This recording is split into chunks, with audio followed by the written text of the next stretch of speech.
Walang brake light ang iyong motor, lagyan natin.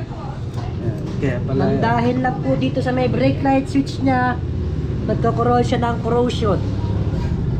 Ngayon ating liliyahin para magkaroon ng source ng contact.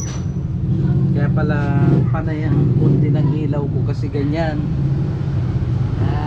Nag-uumido na yung kanyang switch. Yung switch niya sa brake light. Ayan. Kung wala kayong pambili, linisin nyo lang para gumana uli. Ayan. Dahil nag-umido na siya, marumi, kaya nilinis na lang. So, ayan, shout out kay GR. You know, Sa mga nangangalikot.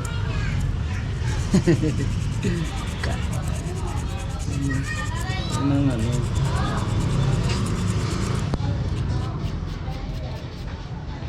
Hindi yung bili lang ng bili. Pwede namang linisin lang kung nakikita naman ng ayos ang isang parts. Yung iba kasi pabibiling ka lang kaagad dahil mas mabilis ikabit pag bagong bili. plug and play. Ito, nilinis niya lang dahil nag-uumido na nga.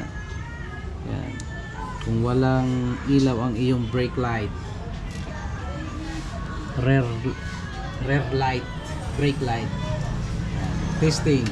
Okay, testing natin. Ayan. Ayan na, umiilaw na siya. Umiilaw na. Kanina wala. Ngayon meron na. Kasi marumi.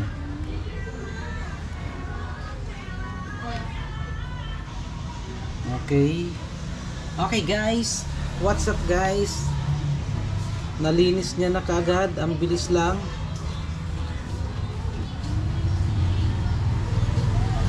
Para naman magkaroon kayo ng ideya.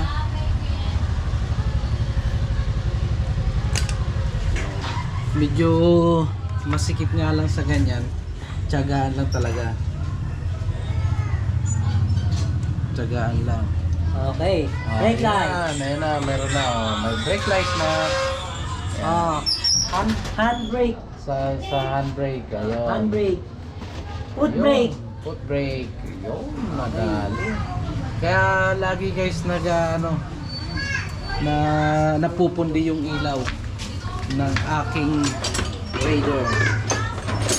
Dahil dyan. Lagyan natin ng tape para sureball na wala papasok na Nagkaano na tubig. siya na nagsushort, kaya laging pundi. Nilinis lang yung switch, tapos solve ang problema.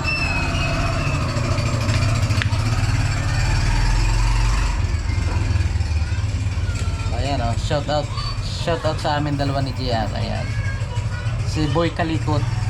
Ayan. Hindi na kailangan bumili. Nilinis niya lang. Ayan, binabalik niya na yung switch.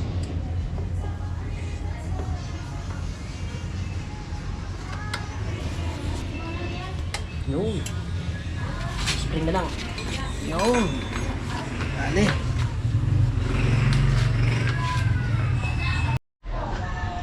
Ayan, okay na. Okay, foot brake, handbrake.